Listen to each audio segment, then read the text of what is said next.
chers camarades, je suis Alassane Fouapon, réfugié activiste camerounais. Les camps de réfugiés en Allemagne sont des camps les plus sensibles face à la situation actuelle du monde avec la pandémie du coronavirus. Et je viens donc à vous en ce jour sur cette vidéo pour vous faire part de quelques renseignements et quelques informations de base pour lutter contre cette pandémie.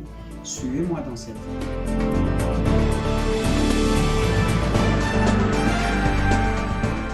On écrit beaucoup ces derniers temps sur le nombre de morts partout dans le monde, surtout en Italie où la maladie a éclaté plus tôt et beaucoup de personnes sont déjà infectées qu'ici en Allemagne.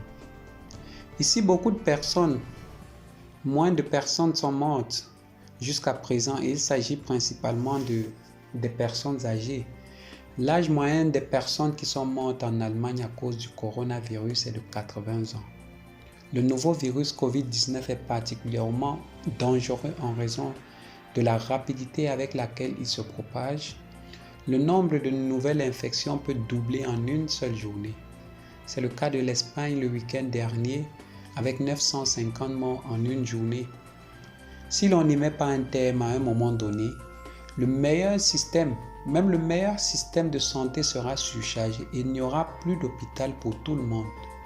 Mais maintenant, le personnel des hôpitaux est déjà surchargé. Cela est principalement dû au fait que les symptômes et les systèmes de santé en Europe ont été systématiquement démantelés par le gouvernement ces dernières années.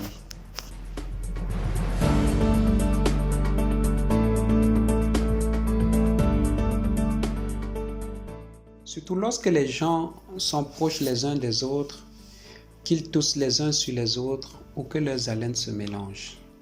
Mais vous pouvez aussi contracter le virus en touchant une surface contaminée et en vous saisissant le visage avec les mains. C'est facile d'être contaminé en faisant des courses, dans les moyens de transport public ou au travail. De nombreux travailleurs sont indignés parce qu'ils doivent continuer à travailler sans protection adéquate. Lavez-vous les mains fréquemment, surtout si vous avez été à l'extérieur, et désinfectez-les. Comme vous ne pouvez plus guère acheter des désinfectants dans les pharmacies, vous pouvez vous-même vous aider. Vous achetez de l'essence du vinaigre au supermarché et vous la mélangez avec de l'eau. Un verre d'essence de vinaigre doit être égal à 3 verres d'eau. Vous pouvez ainsi nettoyer les surfaces et vos mains. Il est biologique et ne nuit pas à la santé. Il est très important de toujours garder au moins 1,5 à 2 mètres de distance avec les personnes avec lesquelles vous ne vivez pas. Une protection sur la bouche et le nez, du foulard, morceau de tissu, masque cousu par soi-même permet de ne pas toucher votre visage et de protéger les autres.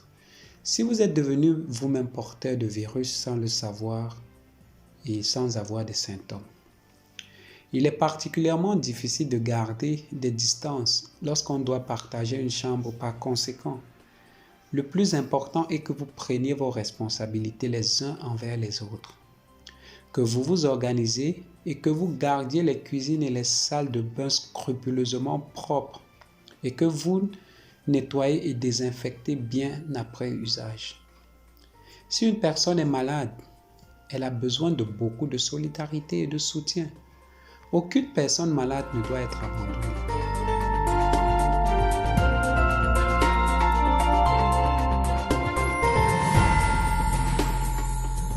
Il est d'abord très difficile de reconnaître qui est porteur de virus.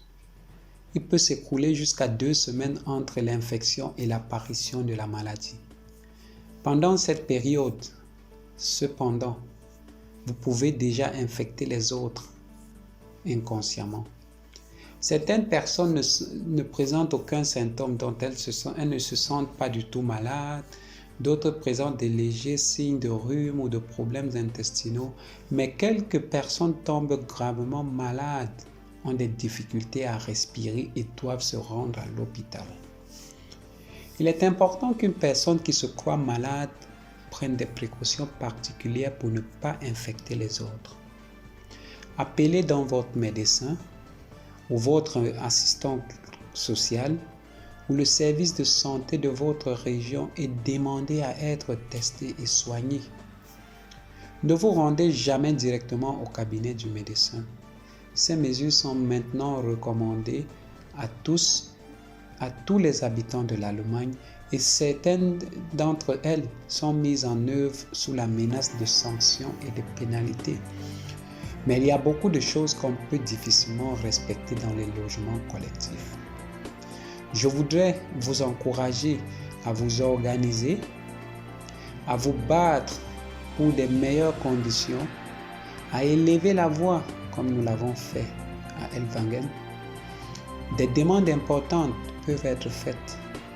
Des logements collectifs doivent être fermés et vous devez être logé en toute sécurité, par exemple à cause de la crise de Corona.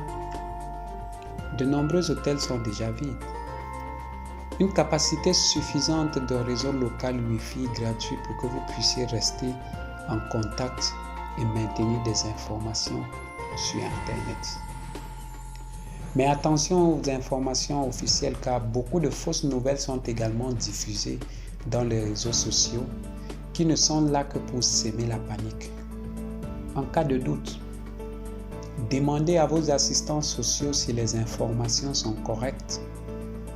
Les exploitants des installations doivent vous informer de manière complète et en temps utile, dans votre langue, entre les différentes villes. Les mesures prises au sein de votre institution doivent également vous être expliquées à temps afin que chacun les comprenne lorsqu'elles sont nécessaires.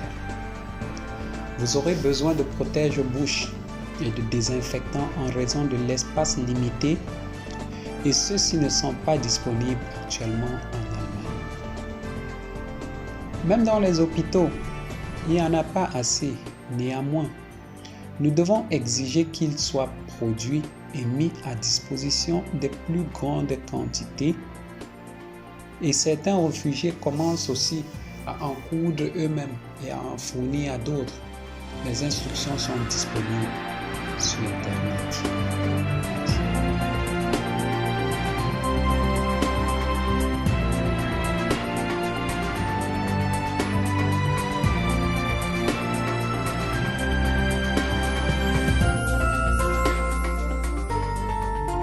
Ces exigences et toutes ces recommandations que je venais de vous donner plus haut, je reviens donc à la fin de mon test vous demander comment pouvons-nous faire pour respecter nos exigences. Il y a de cela une semaine, les habitants du logement des réfugiés à Brême ont fait une action. Ils ont protesté publiquement tout en prenant soin de maintenir la distance de sécurité qui était 2 mètres entre les participants. Néanmoins, ils doivent être punis pour s'être rassemblés à l'extérieur. Ces punitions ne sont pas justes et nous sommes solidaires avec elles. Et nous sommes en train de lutter pour le droit des réfugiés. Vous pouvez aussi prendre des bannières, les accrocher aux fenêtres pour qu'elles soient visibles de partout.